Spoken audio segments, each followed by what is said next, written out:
কি বন্ধু, আজ একটা নতুন গল্প শুনবে নাকি? চলো তাহলে শুরু করা যাক। ঈশানী আর নীলাদ্রি ছিল খুব ভালো বন্ধু, আর তাদের মন ছিল মেঘের মতো হালকা আর পাখির মতো স্বাধীন। তারা সব সময় নতুন কিছু খুঁজতে ভালোবাসত। তাদের গ্রামের পাশেই ছিল এক মায়াবী বন, যার নাম রঙিন রহস্য বন। গ্রামের বড়রা বলতো এই বনে নাকি লুকিয়ে আছে এক মিষ্টি গুপ্তধন। একদিন ঈশানী বলল, নীলাদ্রি, চলো আমরা সেই গুপ্তধন খুঁজে বের করি। নীলাদ্রি আনন্দে লাফিয়ে উঠল। এটা দারুণ হবে।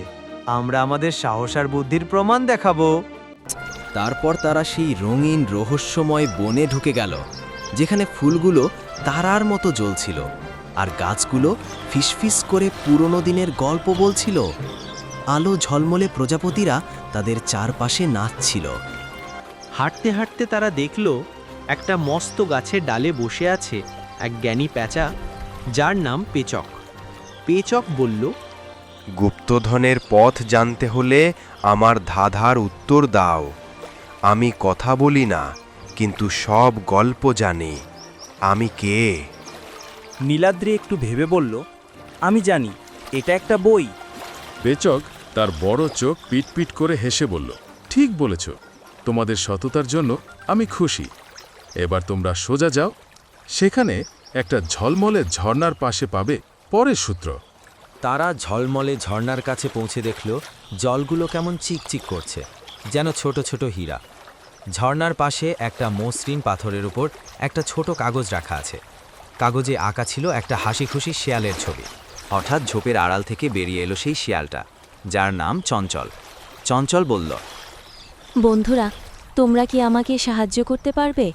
আমার সব মিষ্টি বেরি হারিয়ে গেছে, আমি সেগুলো খুঁজে পাচ্ছি না। তার চোখ ছিল মন খারাপ করা।